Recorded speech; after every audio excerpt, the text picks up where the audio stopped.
দেখ আজকে যে ক্লাসটা করাচ্ছি দেখ ভালো করে দেখ। আজকের ক্লাসটা হচ্ছে কি রিলেটিভ ক্লোজ, যাকে আমরা কি বলবো না অ্যাডজেক্টিভ ক্লোজ বলবো। রিলেটিভ ক্লোজ আর অ্যাডজেক্টিভ ক্লোজ বোথ আর সেম, ঠিক আছে তো? রিলেটিভ ক্লোজ করার আগে একটা জিনিস শিখতে হয়, সেটা হচ্ছে কি অ্যান্টিসিডেন্ট। অ্যান্টিসিডেন্ট মানেটা কি? অ্যান্টি মানে হচ্ছে কি বিফোর, আর সিডেন্ট মানে হচ্ছে কি গোয়িং, বিফোর গোয়িং।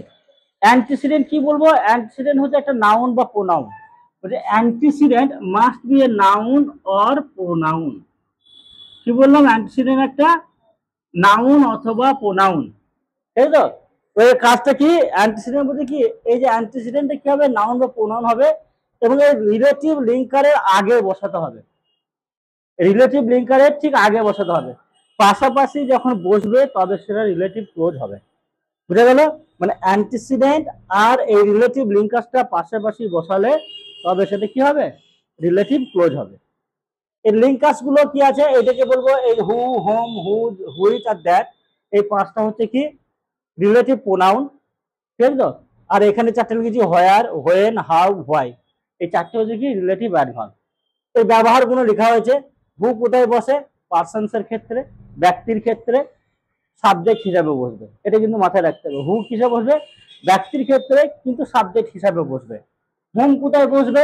এটাও ব্যক্তির ক্ষেত্রে, কিন্তু কোথায়? অবজেক্ট হিসাবে, কর্ম হিসাবে। বুঝে গেল?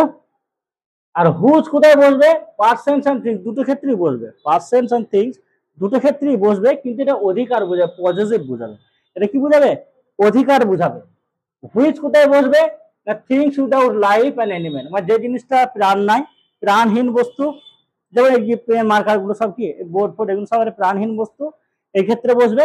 আর অ্যানিমেল প্রাণীর ক্ষেত্রেও বসবে, এটা সাবজেক্ট হিসাবেই বসে, সাবজেক্ট হিসাবে বসবে। দ্যাটটা কি? দ্যাটটা পার্সনস, থিংস, অ্যানিমেলস, এটাও সাবজেক্ট হিসাবে বসবে। বুঝা গেল? আর রিলেটিভ প্রোনাউন অ্যাডভার্ব গুলো কি কি আছে না? হোয়ার কোথায় বসবে? না প্লেস হিসাবে বসবে। হোয়েন কোথায় বসবে? টাইম হিসাবে বসবে। হাউ কোথায় বসবে? ম্যানার। হোয়াই কোথায় বসবে? রিজন। রিজন মানে কারণ। ঠিক আছে? এই যে মানে কথা লিখলাম, নটা মানে লিখলাম, এই নটা এই নটাই হচ্ছে লিঙ্কার্স, মেন লিঙ্কার্স। রিলেটিভ ক্লোজের এই নটা হচ্ছে মেন লিঙ্কার্স। আমাদের যেটা মাধ্যম মানে দেয়, সেটা কি জয়েন করতে দেয়। জয়েন করতে কখনো কখনো উল্লেখ করে দেয় যে রিলেটিভ ক্লোজ দিয়ে করো, কখনো বলে রিলেটিভ প্রোনাউন্স দিয়ে যোগ করো, কখনো বলে কি মেক ইট কমপ্লেক্স সেন্টেন্স। তো সেই জিনিসটা একই, ঠিক আছে তো?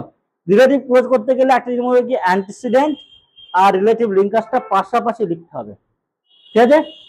আচ্ছা, এবার এক্সাম্পল ধরে ধরে দেখাই। এইটা কিন্তু মুখস্থ রাখতে হবে, কোথায় বসে। এটা বসে কোথায়? ফের আবার বলে দিচ্ছি। হু কোথায় বসবে? ব্যক্তির ক্ষেত্রে, সাবজেক্ট হিসাবে। হোম কোথায় বসবে? ব্যক্তির ক্ষেত্রে, অবজেক্ট হিসাবে। হুজ কোথায় বসবে? ব্যক্তি বস্তু দুটো ক্ষেত্রে বসবে, কিন্তু এটা অধিকার বোঝাবে, পজিটিভ বোঝাবে। হুইচ কোথায় বসবে? প্রাণহীন বস্তু আর পশু বা প্রাণীর ক্ষেত্রে বসবে, সাবজেক্ট হিসাবেই বসে। দ্যাট কোথায় বসবে? ব্যক্তি, বস্তু, প্রাণী সবার ক্ষেত্রেই দ্যাট বসে, ওটাও সাবজেক্ট হিসাবেই বসে। আর রিলেটিভ গুলো কি আছে? আর কি আছে? রিলেটিভ অ্যাডভার্ব গুলো হোয়ার আছে, প্লেস হিসাবে বসে। হোয়েন কোথায় বসে? টাইম হিসাবে বসবে।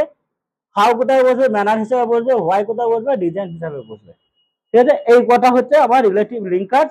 এই লিঙ্কার্স গুলো দিয়ে আমি জয়েন করবো। কিভাবে জয়েন করবো দেখাই, আমি কথাগুলো দেখাচ্ছি, বুঝতে হবে। আর রিলেটিভ ক্লোজের দুটো ভাগ আছে। ভাগটা মানে কিছু জয়েন করানো শেখানোর পরে, দেখানোর পরে তারপর সে ভাগটা বলে দেবো। ভাগটা এই জয়েন করতে শিখে গেলেই ভাগটা সহজ, ভাগটা কিচ্ছু নেই। ভাগটা শুধু পড়াও না, কিছুই নাই, শুধু জানানোর জন্য জানাবো আর কি, ঠিক আছে তো?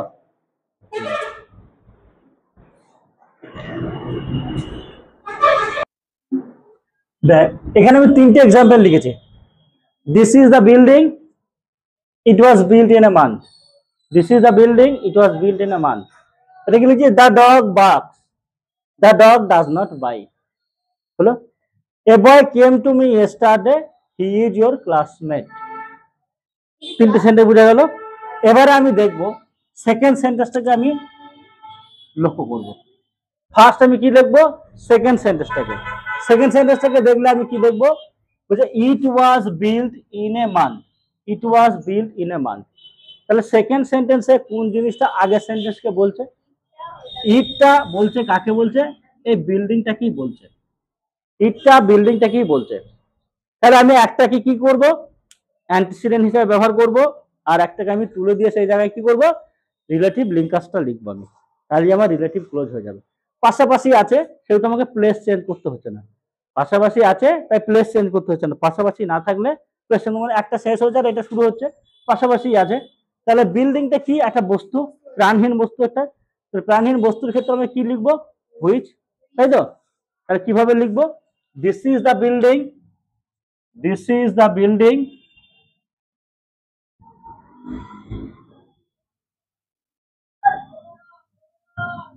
ইটটা তুলে দেবো, দিয়ে লিখবো কি, which was build in a month, in a month. দেখো একটা জিনিস মনে রাখবে, নাউনটাকে অ্যান্টিসিডেন্ট করবে, ঠিক আছে তো, নাউনটাকে অ্যান্টিসিডেন্ট করবে আর প্রোনাউনটাকে তুলে দিয়ে ওই জায়গায় রিলেটিভ লিঙ্কাসটা লিখবে, ঠিক ওই জায়গাটা নিয়ে গেলেই আমার এটা রিলেটিভ ক্লোজ হয়ে যাবে। বস্তুবাদী জিনিস বলে হুইচ বসে সেহেতু পাশাপাশি লিখে দিলাম, this is the building which was build in a month, হয়ে গেল আমার। এবার সেকেন্ড সেন্টেন্সটা দেখো, আরো ভালো বুঝতে পারবে, বলছে দ্য ডগ বার্কস, কুকুর ঘেউ ঘেউ করে, the dog does not byte, কুকুর কামড়ায় না, মানে যে কুকুর ঘেউ ঘেউ করে সে কুকুর কামড়ায় না, বাংলা আমরা বলি ঘেউ ঘেউ কুকুর কামড়ায় না, ঠিক আছে তো। তাহলে এখানে এই সেকেন্ড সেন্টেন্সে কি দেখবো, সেকেন্ড সেন্টেন্সটা কি বলছে, এই ডগটা, এই ডগটাকে বলছে, তাহলে এই ডগটাকে আমি ওই জায়গাটা নিয়ে যাবো, এই ডগের পরে নিয়ে যাবো, তাহলে আমার জয়েন হয়ে যাবে, আর কিছু নেই। তাহলে কি করবো, দা ডগ, দা ডগ, তাহলে এটা কি, তাহলে যেহেতু এখানে নিয়ে যাচ্ছি তাহলে কি করবো, হুইচ হবে, হুইচ লিখবো বা দ্যাট লিখবো, তাই তো, দা ডগ হুইচ, কারণ অ্যানিমেলস ক্ষেত্রে হুইচ বসে, তাহলে হুইচ লিখলাম সাবজেক্ট হিসাবে, ডগটা তো সাবজেক্টিভ, তাহলে আমি হুইচ লিখলাম। তাহলে এবারে এই সেন্টেন্সটুকু আমি লিখতে পারি, এই সেন্টেন্সটুকু আমি লিখতে পারি, যে পোর্শনটা পড়ে থাকছে সেটাকে আমি লিখবো, ওটাকেও লিখতে পারি এটাকেও লিখতে পারি। আচ্ছা, which the barks does not bite, does not bite, হলো। তাহলে দেখো এখানে আমি প্লেসটা চেঞ্জ করতে হয়েছে আমাকে, তাই নাকি, প্লেসটা চেঞ্জ করতে হয়েছে, তাহলে বুঝা গেল জিনিসটা, the dog which barks does not bite, হলো।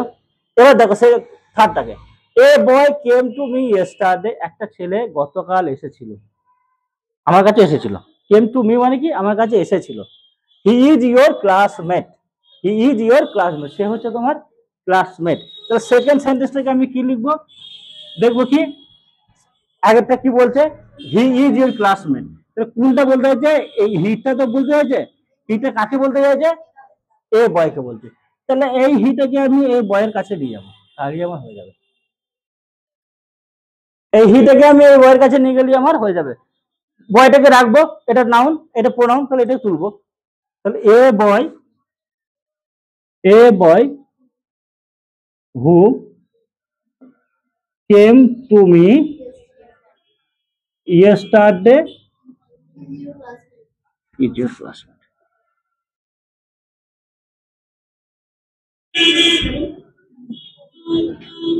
বুঝতে পারলি কিনা বল, সবাই বুঝা গেছে, ক্লিয়ার হয়েছে।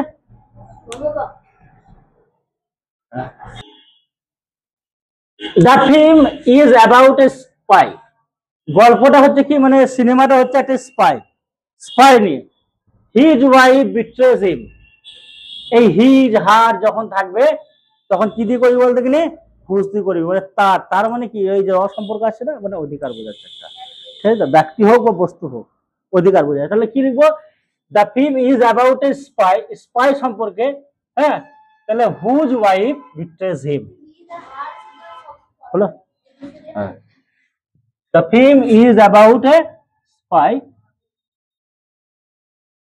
Is about a spy whose wife betrays him,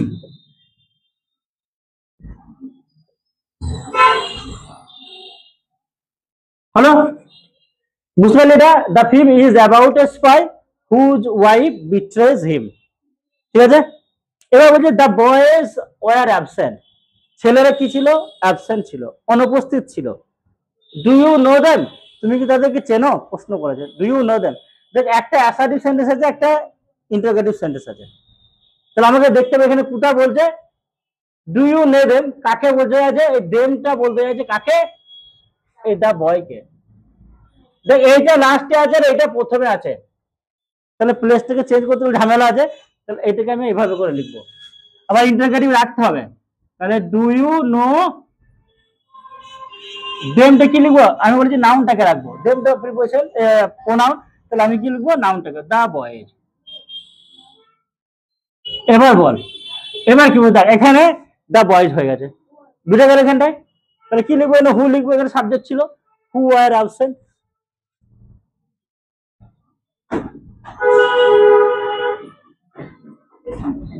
বুঝে গেল এখানটায়? বুঝে গেল? Do you know the boys who are absent. ঠিক আছে? এবার কি বলছে? Shreya Ghoshal is a great singer. Shreya Ghoshal is a great singer.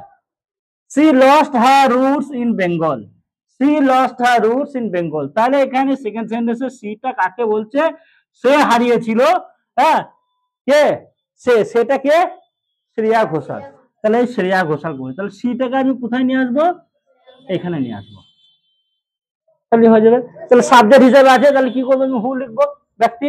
তাহলে হয়ে গেল Shreya Ghoshal who is a great singer, লিখতে পারি, has lost her roots in Bengal. সিটা যেহেতু আমি এখানে রিলেটিভ লিঙ্কার লিখে দিয়েছি, তাহলে সিটা উঠে যাবে। তো এটা লিখতে হবে Shreya Ghoshal who has lost her roots in Bengal is a great singer, এটা হলো। আবার এটাকে আমি লিখতে পারি, দেখ শ্রেয়া ঘোষাল যে আবার গ্রেট সিঙ্গার যে একই তো, একই জন তো, একই জনকে বলছে। তাহলে এইটা এই সিটা তাহলে একু বলছে, একু বলছে, একু বলছে, একু বলছে তো, দুটো কি বোঝাচ্ছে? তাহলে আমি এই যেহেতু পাশাপাশি আছে, আমি প্লেসটা এখানটায় চেঞ্জ করলেও হবে, বুঝে গেল? দুটোই হবে। Shreya Ghoshal is a great singer who lost her roots in Bengal, this is correct. Shreya Ghoshal who is a great singer has lost her roots in Bengal, এটাও কারেক্ট। বুঝে গেল? দুটোই বুঝতে পারলে? দেখবে অনেক সেন্টেন্স থাকে যেটা মানে প্রথম সেন্টেন্সেই দুটো দিয়ে দেয়, হ্যাঁ, এটাকে বলা হয় সাবজেক্ট কমপ্লিমেন্ট, এটাকে, ঠিক আছে তো?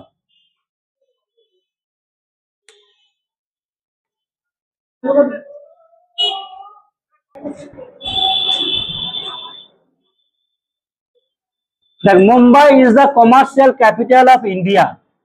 Mumbai is the commercial capital of India. It is located in Maharashtra on the Arabian Sea. It is located in Maharashtra on the Arabian Sea. তাহলে এখানে সেকেন্ড সেন্টেন্সে ইটটা কাকে বলছে? মুম্বাইকে বলছে, মুম্বাইকে বলছে। তাহলে ইটটাকে আমি মুম্বাইয়ের পাশে নিয়ে আমার হয়ে যাবে, তাহলে মুম্বাইটা অ্যান্টিসিডেন্ট হয়ে যাবে, আর রিলেটিভ ক্লোজ হয়ে যাচ্ছে। আবার মুম্বাইটাই কিন্তু এটাকে বলছে the commercial capital of India. এটা মুম্বাইটা যে কমার্শিয়াল ক্যাপিটাল অফ ইন্ডিয়া, একই তো, একই জনকে বলছে, একই জিনিস। তাহলে এটাকে আমি এখানেও লিখতে পারি, এখানেও লিখতে পারি। যদি প্লেস চেঞ্জ করিস এখান থেকে এখানে নিয়ে আসিস তাও ঠিক আছে, যদি না করে করিস তাও ঠিক আছে, দুটোই ঠিকই আছে, ঠিক আছে তো? তাহলে কি লিখবো? মুম্বাই, আমি এতটা এটা লিখে দিচ্ছি, Mumbai is the commercial capital of India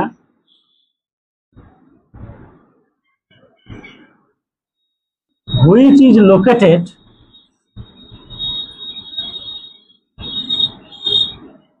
in Maharashtra on the Arabian Sea. On the Arabian Sea. তাহলে এই হুইচটাকে আমি এখানেও লিখতে পারি, Mumbai which is the commercial capital of India is located on the Arabian sea, এটাও ঠিক হবে, ঠিক আছে তো? এবার দেখো, the giant lay awake in bed, দৈত্যটা বিছানায় শুয়েছিল। অ্যাওয়েক মানে কি? শুয়ে আছে কিন্তু জেগে আছে, সেটাকে বলা হয় অ্যাওয়েক, ঠিক আছে তো? He heard some lovely music, he heard some lovely music, সে কিছু সুন্দর গান সে শুনলো। তাহলে এখানে হিটা কাকে বলছে? এই হিটা বলছে এই দা দৈত্যকে, তাই তো? তাহলে হিটাকে আমি কাকে নিয়ে যাবো? দৈত্য পরে নিয়ে যাবো, হিটাকে আমি দৈত্য পরে নিয়ে যাবো, তো এটা ব্যক্তি হিসাবে বসছে, তাহলে আমি সাবজেক্ট যেহেতু, তাহলে আমি কি লিখবো, হু লিখবো। তাহলে the giant who lay awake in bed heard some lovely music.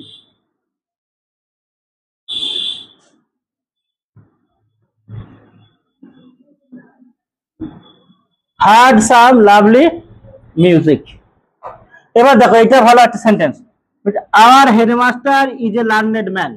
আমাদের হেডমাস্টার একজন পণ্ডিত ব্যক্তি, জ্ঞানী ম্যান, তাই তো? উই অল রেসপেক্ট হিম। আমরা সবাই তাকে রেসপেক্ট করি, ভেরি মাচ। আমরা সবাই তাকে রেসপেক্ট করি।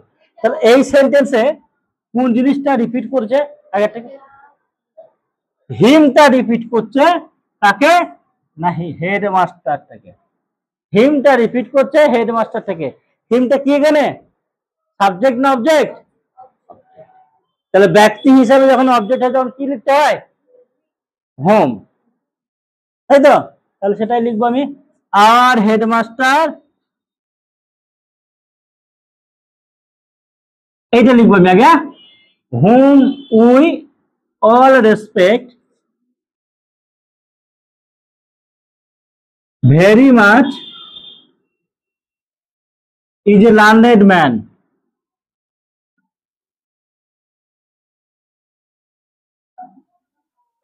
বল, সবারই মাথায় ক্লিয়ার হয়েছে কিনা? পুরো ক্লিয়ার? রিলেটিভ ক্লোজ আর কোনো অসুবিধা আছে? এর বাইরে কিছু রিলেটিভ ক্লোজ করতে হবে না, এইভাবে করে বললে হবে। তোদের জয়েন করতে দেয়, এইভাবেই জয়েন করবি, তাহলেই হবে। যেমন আমি দেখিয়ে দিলাম, এরা ভেঙে ভেঙে, এরকম ভেঙে ভেঙে করবি। এইটা হচ্ছে সহজ প্রসেস, বুঝলি? এটা হচ্ছে সব থেকে সহজ প্রসেস, এইভাবে করে করা। শুধু দেখবো কি সেকেন্ড সেন্টেন্সটাকে আমি লক্ষ্য করব, সেকেন্ড সেন্টেন্সটাকে আমি লক্ষ্য করব যে কোনটা আগেরটাকে বলছে। আগের সেন্টেন্সটাকে যেটা বলছে এটাকে সেই জায়গাটায় নিয়ে যাব, দিয়ে এটা যেটা নাউন সেটাকে আমি অ্যান্টিসিডেন্ট করে দেবো, আর যেটা যেটা প্রোনাউন আছে সেইটাকে আমি লিঙ্কারটাকে ব্যবহার করব, যে লিঙ্কারটা হবে তাহলেই আমার হয়ে যাবে। বুঝতে পারলি তো? ফের আবার বলছি, দেখ, যে আমি লক্ষ্য করে দেখবো সেকেন্ড সেন্টেন্সটাকে, সেকেন্ড সেন্টেন্সটাকে আমি লক্ষ্য করব, যেটাকে সেকেন্ড সেন্টেন্সে যে জিনিসটা আগের সেন্টেন্সটাকে বলছে শুধু সেইটাকে আমি সেই জায়গাটায় নিয়ে যাব, মানে তার পরের ওয়ার্ডে লিখবো। যেমন এখানে কি হিমটা আবার হেডমাস্টারকে বলছে, সেহেতু হিমটাকে আমি কি করব, হেডমাস্টারের পরে লিখবো। হিমের যে লিঙ্কারটা হবে, আমি সেই লিঙ্কারটা, যেহেতু হিমটা প্রোনাউন এটা নাউন, তাহলে নাউনটাকে আমি অ্যান্টিসিডেন্ট করব, আর হিমটাকে কি করব, লিঙ্কার ব্যবহার করব। তাহলে কি করব, ওইটাকে হিমের লিঙ্কারটাকে আমি কি হেডমাস্টারের পরে লিখবো, তাহলেই আমার হয়ে যাবে রিলেটিভ ক্লজ। ঠিক আছে তো? রিলেটিভ ক্লজ আর নাউন ক্লজের মধ্যে তফাৎ হচ্ছে কি, রিলেটিভ ক্লজের পরে অ্যান্টিসিডেন্ট বসবেই, রিলেটিভ ক্লজের সাথে অ্যান্টিসিডেন্ট থাকবে, নাউন ক্লজের সাথে অ্যান্টিসিডেন্ট থাকে না। অ্যান্টিসিডেন্টটা থাকবে না। যদি নাউন ক্লজের সাথে অ্যান্টিসিডেন্ট যদি লাগিয়ে দিস, তাহলে সেটা কি হলো, সেটা মানে রিলেটিভ মানে নাউন ক্লোজ থাকবে না, সেটা আবার রিলেটিভ ক্লোজ হয়ে যাবে। আবার রিলেটিভ ক্লোজের সাথে মানে যদি অ্যান্টিসিডেন্টটা না লাগাস, তাহলে সেটা নাউন ক্লোজ হয়ে যাবে। ঠিক আছে, বুঝা গেল?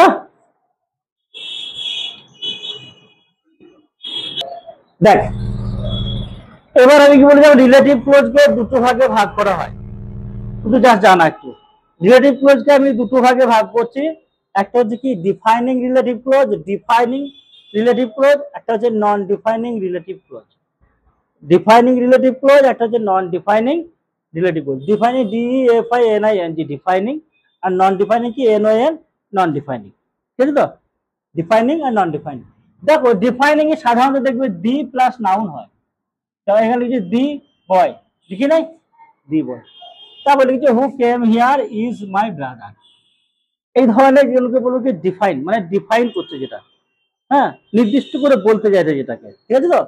আর নন ডিফাইনিংটা কি, দেখো এখানে কি বলছে, the wrist watch which father bought me is still giving good service. দেখো আমি এখানে কমা দিয়েছি, দিয়ে লিখেছি। দেখো এখানেও অ্যান্টিসিডেন্ট আছে, কিন্তু এখানে অ্যান্টিসিডেন্টের সাথে আমি কি লিখেছি, কমা দিই নাই। কমা ইউজ করেছি, অ্যান্টিসিডেন্টের পরে ভুল লিখেছি, কিন্তু কমাটাকে আমি ইউজ করি নাই, তাই তো? ডিফাইন করেছে, নির্দিষ্ট উপরে এটা বলেছে। কিন্তু এখানে দেখো দ্য রিস্ট ওয়াজ কমা দেবে হুইচ ফাদার ব্রট মি, কমা দিয়ে আমি একটা সেন্টেন্সটাকে লিখেছি। মানে কি এই যে দ্য রিস্ট ওয়াচ সম্পর্কে এইটা কি করছে, এই অ্যান্টিসিডেন্টটা সম্পর্কে, এটা তো অ্যান্টিসিডেন্ট, দ্য রিস্ট ওয়াচ, তারপরে হুইচ লিখিত এটা অ্যান্টিসিডেন্ট। তাহলে এইটা সম্পর্কে কি করেছে, এক্সট্রা ইনফরমেশন দিয়েছে, এক্সট্রা একটা ইনফরমেশন দিয়েছে। অ্যান্টিসিডেন্ট সম্পর্কে যখন এক্সট্রা ইনফরমেশন দেয় সেটা হচ্ছে নন ডিফাইনিং রিলেটিভ ক্লজ। সেটাকে আমরা সাধারণত কমা দিয়ে লিখি, মনে থাকবে, সেটাকে আমরা সাধারণত কমা দিয়ে রিলেটিভ ক্লজটা করি। তাহলে কি the wrist watch which father bought me, যে রিস্ট ওয়াচটা সে কি যেটা বাবা এনেছিল, আমি কোন রিস্ট ওয়াচটার কথা বলছি, যেটা বাবা এনেছে সেই রিস্ট ওয়াচটার কথা বলছি, কিন্তু কি এক্সট্রা ইনফরমেশন দিয়েছে, আমি বলে দিয়েছি সেই রিস্ট ওয়াচের কথাটা, is still giving good service. আমি এটা লিখতে পারি না দ্য রিস্ট ওয়াচ, হ্যাঁ এরকম করে ফলো করে দিলাম। আর এখানে দেখ ধনী, ধনী, ধনী, ধনী সম্পর্কে আমি এক্সট্রা ইনফরমেশন দিয়েছি কি না অ্যাকচুয়ালি কেম ফ্রম রাঁচি, ও রাঁচি থেকে এসছে, এই এক্সট্রা ইনফরমেশনটা আমি দিয়েছি, ঠিক আছে তো। Became the captain of India, এটা হচ্ছে নন ডিফাইনিং। তাহলে ডিফাইনিং আর নন ডিফাইনিংটা বুঝা গেল, বুঝতে পারলি ইয়া নারে। তাহলে এইটা হচ্ছে ডিফাইনিং আর এটা হচ্ছে নন ডিফাইনিং, ঠিক আছে।